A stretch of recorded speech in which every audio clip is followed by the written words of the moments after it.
बहुत समय पहले देवताओं और राक्षसों के समय में एक शक्तिशाली बंदर का जन्म हुआ।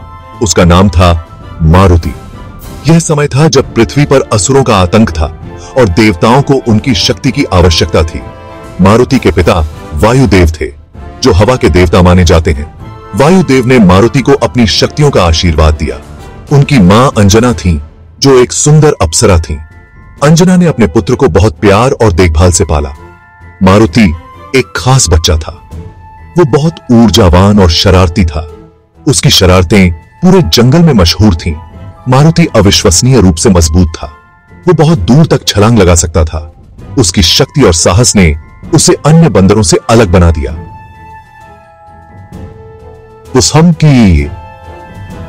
वो हवा से भी तेज उड़ सकता था। उसकी उड़ान की गति देखकर सभी हैरान रह जाते थे।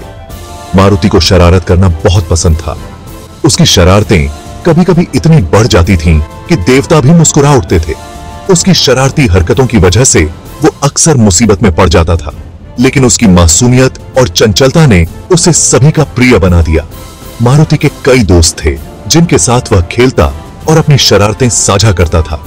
उसकी कहानियां आज भी लोगों के दिलों में जीवित हैं।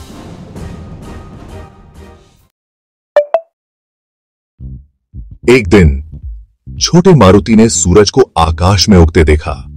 उसने सोचा कि यह एक पका हुआ आम है। मारुति ने एक बड़ी सी छलांग लगाई और सूरज को पकड़ने की कोशिश की। सूर्यदेव हैरान रह गए। उन्होंने मदद के लिए पुकारा। देवतागण चिंतित हो गए। वे जानते थे कि मारुति बहुत मजबूत है, उसे नियंत्रित नहीं किया जा सकता। वे इंद्रदेव के पास गए, जो देवताओं के राजा थे। इंद्रदेव ने मारुति को सबक सिखाने का फैसला किया।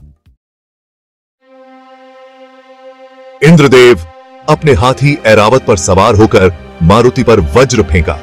वज्र मारुति को लगा, लेकिन उससे उसे कोई नुकसान नहीं पहुंचा। मारुति, जिसे हम हनुमान के नाम से भी जानते हैं, अपनी जगह पर अडिग खड़ा रहा। इसके बजाय इसने मारुति को और भी मजबूत बना दिया। वज्र के प्रभाव ने हनुमान के भीतर एक अद्वितीय शक्ति को जागृत कर दिया।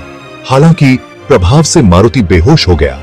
उसकी चेतना खो गई और वह जमीन पर गिर पड़ा। वायु, मारुति के पिता, क्रोधित हो गए।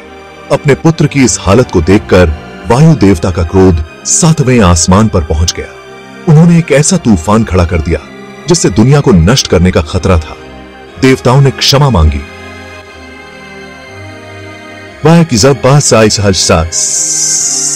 भयभीत हो गए और वायु देवता को शांत करने के लिए प्रार्थना करने लगे। उन्होंने मारुति को बहुत सारे आशीर्वाद दिए। देवताओं ने मिलकर हनुमान को विशेष शक्तियों से नवाजा। उन्होंने उसे अमर बना दिया। हनुमान को अमरता का वरदान मिला, जिससे वह कभी भी मृत्यु के भय से मुक्त हो गया। उन्होंने उसे अविश्वसनीय गति और शक्ति दी। हनुमान अब अद्वितीय गति से दौड़ सकता था और भारी से भारी वस्तु को आसानी से उठा सकता था। उसकी शक्ति और गति ने उसे एक महान योद्धा बना दिया। ही साल बीतते गए और मारुति एक शक्तिशाली योद्धा बन गया। बुद्धिमानी की कहानियां दूर दूर तक फैल गईं। वह न केवल अपनी शारीरिक शक्ति के लिए, बल्कि अपनी भक्ति और समर्पण के लिए भी जाना जाता था। एक दिन उसकी मुलाकात भगवान राम से हुई। यह एक दिव्य संयोग था, जो नियति द्वारा निर्धारित था। राम अपने भाई लक्ष्मण के साथ वनवास के दौरान जंगल में थे। राम विष्णु जी के अवतार थे, जो ब्रह्मांड के पालनहार हैं।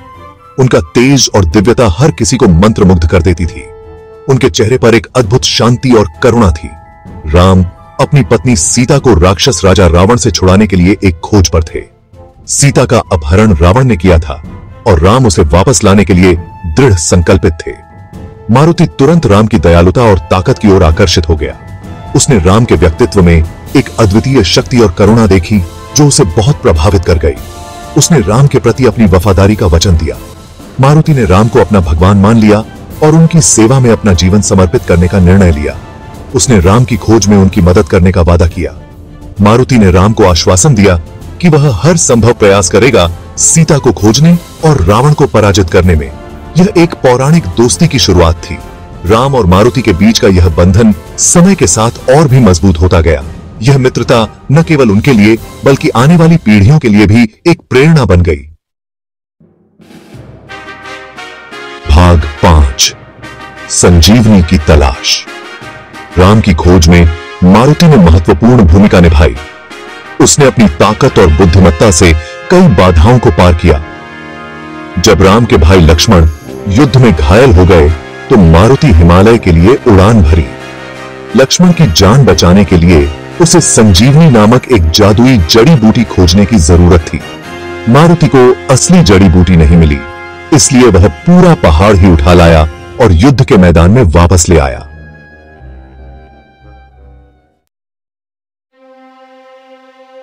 भाग 6। मारुति हनुमान बन गए। राम मारुति की भक्ति और बलिदान से बहुत प्रभावित हुए। उन्होंने मारुति को गले लगाया और उन्हें एक नया नाम दिया, हनुमान। हनुमान का अर्थ है टूटी ठुड्डी वाला। यह उस समय की बात है जब हनुमान एक बच्चे थे और एक ऋषि ने उन्हें फल चुराते हुए बंदर समझकर उनके जबड़े पर प्रहार कर दिया था। उस दिन से मारुति को हनुमान के रूप में जाना जाने लगा, जो राम के सबसे बड़े भक्त थे। भाग 7। शक्ति और भक्ति का प्रतीक। हनुमान की कहानी हमें भक्ति, साहस और निस्वार्थता की शक्ति के बारे में सिखाती है। वह ताकत और वफादारी के प्रतीक हैं। वह हमें याद दिलाते हैं कि विश्वास और दृढ़ संकल्प से हम किसी भी बाधा को पार कर सकते हैं। हनुमान की कहानी हर उम्र के लोगों के लिए एक प्रेरणा है। भाग 8। हनुमान की विरासत, सभी के लिए प्रेरणा। हनुमान की कहानी केवल एक किंवदंती नहीं है, यह आशा और प्रेरणा का एक कालातीत संदेश है। वह हमें दयालु, साहसी और हमेशा सही के लिए खड़े होने की सीख देते हैं। जब हम अपने जीवन में चुनौतियों का सामना करते हैं तो हम हनुमान की ताकत और दृढ़ संकल्प को याद कर सकते हैं।